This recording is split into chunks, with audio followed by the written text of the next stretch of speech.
Saludos amigos míos, sean bienvenidos una vez más a esta que es su Granja Humana MX. Miren, hoy les voy a presentar un videoprograma interesante y es Entendiendo al Millennial. Y es que en muchas partes hemos visto, incluso yo he hecho videoprogramas hablando sobre el tema, la problemática económica, el por qué los jóvenes no salen de casa, e incluso, recriminando, oye, ¿por qué no dejas el hogar? ¿Por qué no te independizas y todo? Pero la situación poco a poco a nivel mundial, y no nada más en Latinoamérica o países en vías de desarrollo, está siendo así, sino que incluso en Estados Unidos hay un fenómeno en el cual los millennials no consiguen de cierta manera cortar un cordón financiero con su familia. Entonces puede que ya algunos tengan hijos y siguen aún viviendo con los padres o dependiendo de alguna aportación que los padres les dan, los padres ayudándoles a cuidar a sus hijos y demás. ¿Y por qué está pasando esto? Bueno, pues hay muchos factores que están ocurriendo. Por ejemplo, hay más de la mitad de los estadounidenses de entre 21 y 37 reciben cierta ayuda financiera de un padre, un tutor o familiar desde que cumplieron 21. Y ojo que en Estados Unidos por lo general ahí tienen la tradición de que cumpliendo la mayoría de edad, pues por lo general los jóvenes ya salían de casa, ya se iban a estudiar, ya iban y se independizaban. Las condiciones económicas pues se le permitía a la gente hacer esto. Hoy ya no es tan posible. Aquí, según un reporte hecho en el 2018 por Country Financial, esta empresa de servicios financieros estaba demostrando esto, que incluye dinero para pagar el servicio del teléfono celular, que recibió el 41%, para víveres y combustible, que es el 32%. Esto, la ayuda que le dan los padres a los hijos, la renta inmobiliaria en un 40%, o el seguro de gastos médicos, que en Estados Unidos es muy importante, es un 32% la aportación de los padres. Posteriormente, la ayuda en servicios no remunerados como el cuidado de los nietos, una asistencia crucial para muchas personas. Entonces aquí, un cuarto de quienes ya no son padres en la generación millennial reciben asistencia por hora de sus propios padres, ya sea ayuda en el hogar o con los hijos. Y el 18% indica que no podría mantener su vida diaria si no recibieran ese apoyo. De acuerdo con un estudio hecho en 2017 por TD Ameritrade, el mismo estudio arrojó que más de la mitad de los millennials que tienen hijos sufren una ansiedad generalizada de no poder ganar lo suficiente para mantenerse a ellos y a sus familias. Y aquí vemos, por ejemplo, que están cambiando los hábitos, incluso en las series, ¿no? En videoprogramas entre los 80, los 90, pues no era común que los personajes recibieran ayudas financieras de los padres. Pero en cambio, el día de hoy se muestra otro tipo de realidad, como la cantidad de personas que necesitan compartir departamentos para pagar una renta, por ejemplo, en la serie de New Girl o en Breakable Kimmy Schmidt, etc. Y vemos que en todas las series actuales hay esta situación en los jóvenes, que hay el roomie, compartir cuartos y demás. ¿Por qué? Porque se les está de cierta manera sensibilizando a los jóvenes de que esto es la norma, es lo normal, ya no tener pena hacia el depender de alguien, depender de un padre, depender de un roomie, etc. Entonces aquí, por ejemplo, hay ocasiones en que ni siquiera quieren responder a la pregunta a los jóvenes de si has logrado cortar el vínculo financiero con tu familia. ¿Por qué? Pues obviamente porque a todos nos da pena decir, oye, dependo aún de esto, ¿no? Esto en esta generación. Entonces tenemos esta generación en la cual se habla de la infantilización social, pero más que una infantilización social inducida por los medios de comunicación, que obviamente tiene una gran influencia en todo, pues obviamente son estas presiones de burnout del trabajo, estas presiones económicas, y algo que es muy importante y que en Estados Unidos está pasando mucho, son las deudas estudiantiles. Aquí, por ejemplo, en cuanto a tener ahorros, obviamente no lo pueden tener los jóvenes porque muchos de ellos tienen ya una deuda con los bancos. Hay, por ejemplo, el caso de Roger Quesada, de 34 años, que dice que una deuda de colegiatura estudiantil que tuvo de $65,000. Imagínense $65,000 al terminar tu universidad. Son algo así como 1,200,000 pesos. Es lo que vale, por ejemplo, una casa en provincia.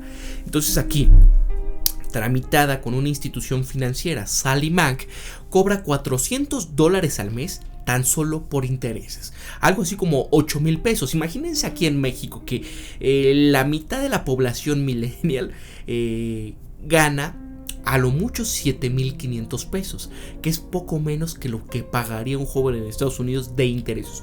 Obviamente allá es mayor el salario mínimo para profesionistas, pero aún así, imagínense lo que les quedan para sobrevivir, porque aparte de los intereses tienes que pagarle al capital, ir adelantando, y aparte de eso pues necesitas mantener tu día a día, tu transporte, tu tiempo de esparcimiento, si ayudas a tus padres, si tienes dependientes económicos. Entonces, ¿esto qué es lo que ha provocado en las nuevas generaciones? Obviamente decidir ingresar en algo, una ideología, en temas en los cuales dices, yo no quiero hijos. Por eso son estas nuevas tendencias, ¿no? Prefiero tener un gato, prefiero tener un perro, quiero viajar, no quiero una casa, no quiero contraer deudas, porque prefiero gastármelo todo en viajes, en diversión, en experiencias. Es por eso que es un poco difícil comprender a las nuevas generaciones, principalmente a la millennial, debido a que hay que poner contexto. Antes de criticar hay que poner este contexto que yo sé que a las viejas generaciones, y no viejas en el sentido de que sean viejas, sino simplemente que son anteriores a esta generación, pues es que fue diferente, fueron tiempos distintos. Es como por ejemplo la generación de los baby boomers, ¿no? Crecieron en un mundo por lo general no tan ajetreado como el actual, en donde no lucharon para ganar las bondades que se tenían en su momento. En esos momentos, cualquiera que tuviera una licenciatura, cualquiera que estuviese en búsqueda de un empleo, lo podía hacer. A sus 24, a sus 25 años, ya con una carrera, con un trabajo, ya podían tener hijos, ya podían tener acceso a un crédito de vivienda, ya podían pagarlo incluso, y no había problemas, ¿no? ¿Qué tenemos hoy en día? Pues un mercado laboral saturado, un mercado laboral en el cual hay un gran ejército nacional de reserva, es decir, todos aquellos que no encuentran trabajo, porque año con año salen cientos de miles de nuevos profesionistas que están demandando ese mismo trabajo que posiblemente tú estás buscando. ¿Y qué es lo que está pasando? Vemos, por ejemplo, en México actualmente que los salarios profesionales son cada vez más cercanos a un salario mínimo. Imagínense esto. La tendencia del 2013 a la fecha, el salario mínimo general solamente aumentó 22.7%, o sea, fue enorme el aumento para el salario mínimo, pero los salarios profesionistas se contrajeron y prácticamente ya están igual el salario mínimo de profesionista con el salario mínimo de la gente de a pie. Entonces imagínense en el caso de una persona, ¿no?, que trabaja en un mostrador, en boutiques, en farmacias, droguerías, etcétera, pues ganan 104.99 pesos contra 102 pesos del salario mínimo general. Es una diferencia tan solo de 2 pesos para una especialidad que requiere de un nivel de calificación mayor. Y aquí lo mismo se puede decir para cantineros, preparadores de bebidas, costureros, en confección de ropa, en talleres o fábricas, lubricadores de automóviles, camiones y otros vehículos de motor. Aquí planchadores, a máquina de tintorerías, lavandería, establecimientos similares. Aquí un oficial de zapatos en talleres de reparaciones de calzado, entre otros, que en su momento se despegaban del salario mínimo general hasta en 3 salarios mínimos, ya están casi a la par con el barrendero, con los que estaban en la recolecta de basura, con aquellos que posiblemente decías, bueno, no se necesita tanta especialidad, obviamente es un salario mínimo, pero ahora todos aquellos que requieren un nivel de especialidad un poco más alto, como estos maquiladores, ya prácticamente están ganando lo que anteriormente el salario mínimo. Eso es lo preocupante. Entonces, ¿qué está pasando con esta generación? Pues obviamente, y es que con estos sueldos, con estas tendencias, pues es muy complejo. Por ejemplo, se dice que los mexicanos de entre 24 y 39 años representan casi la mitad de la población económicamente activa. Los millennials nacidos entre el 80 y el 95 representan 46% de la población ocupada. Entonces somos casi la mitad de la gente que está trabajando. Pero el 51% solamente gana 7,952 pesos, que es equivalente solamente a 3 salarios mínimos. Y solamente el 4% de estos millennials ganan de 5 salarios mínimos, es decir, 13,254 pesos. Es algo así como unos 640 y tantos dólares. Imaginen esta situación. Cómo una persona así puede tener una familia, cómo una persona así puede liberarse de los padres, salir y decir, me libero, quiero formar una familia.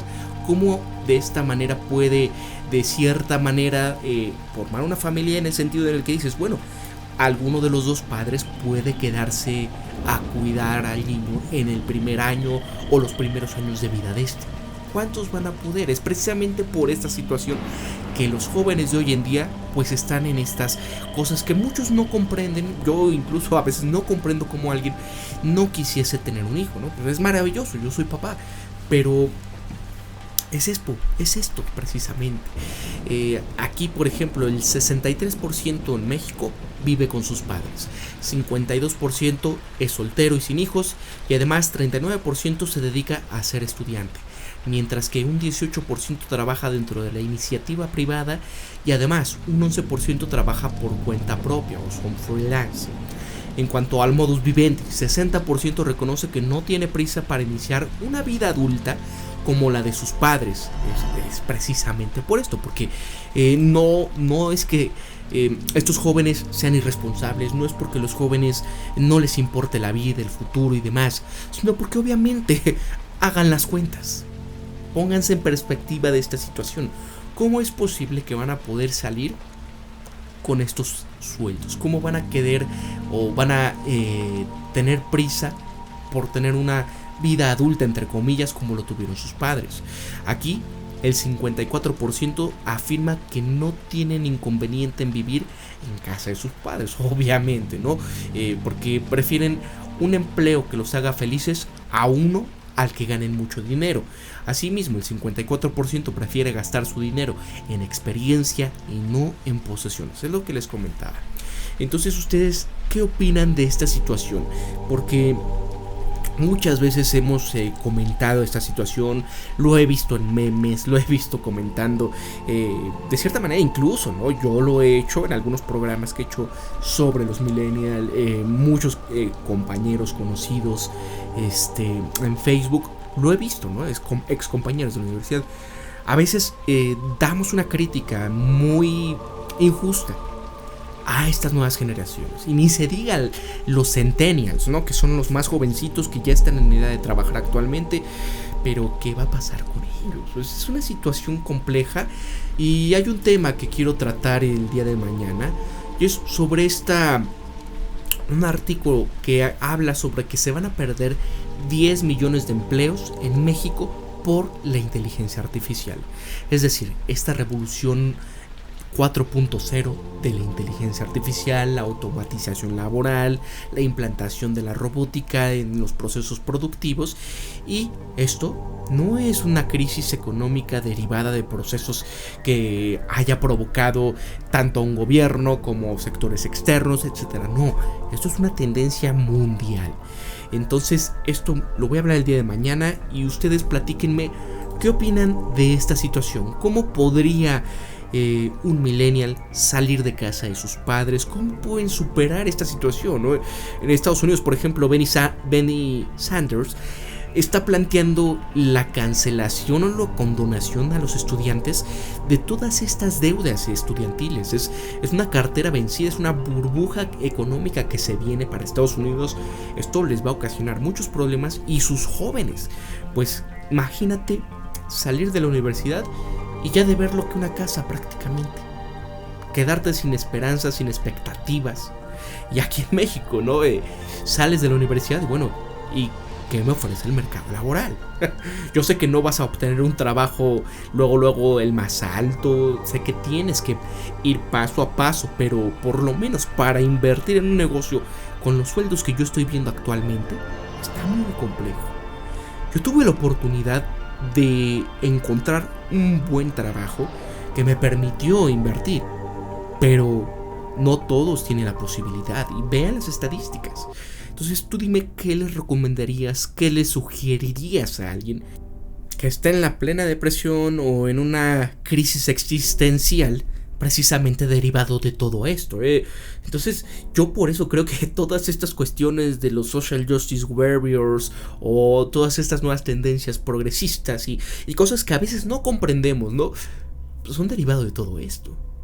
Todo este merequetengue, todas estas luchas internas, estas luchas que no tienen sentido a veces en redes sociales, es derivado de toda esta situación que ha provocado la crisis del sistema económico que conocemos, la crisis y la ruptura del capitalismo. Esto tiene que cambiar de alguna manera. Como economista, yo digo que el sistema debe de cambiar, pero la tendencia, y si todo permanece constante, y si le sumamos esta automatización laboral y el sistema permanece constante actualmente, yo lo veo muy complejo. Pero hay que cambiar esto, hay que proponer soluciones. Y posiblemente, digo, si ni siquiera los mejores economistas del planeta han podido sugerir algo así, ¿no? Vamos a cambiarlo de esta manera, ¿no? Porque ¿quiénes son los grandes beneficiados? La banca internacional, aquellos que se quedan con los créditos de estos estudiantes, aquellos que se quedan con los créditos de vivienda en las burbujas que se crean y se inflan, y luego vienen los desahucios, ¿no? Ahí está en España. Entonces, ¿ustedes qué opinan de toda esta situación, señores? Se despide Pablo de su Granja Humana MX, nos vemos hasta la próxima y recuerden esto siempre, piensen críticamente, sean ustedes mismos, conózcanse de verdad quiénes son y sean empáticos, amigos. También ahí, si estás en la posibilidad de apoyar al canal, en www.patreon.com/La Granja Humana MX, ahí puedes apoyar al canal. Muchísimas gracias a todos, a mis mecenas, a mis nuevos mecenas, que son Felipe Cortés, que también es mi nuevo mecenas. Y bueno, nos vamos con Alberto, a Mauricio Reyes, a Ricardo Florentino, a Gabriel López, mi estimado amigo. Tengo que echarte una llamada ahí para ver cómo sigues con este negocio. A Orlando Hernández, a Luis Rivas, a Pablo Sánchez, mi tocayo, a Dark Soul, a Giovanni Emanuel Escobar Trinidad, a Sandra Salgado y a Miguel Ángel Rubalcaba Escutia. Muchas gracias, amigos, muchas gracias a todos aquí de la Granja Humana MX. Se despide Pablo, nos vemos hasta el día de mañana. Hasta luego.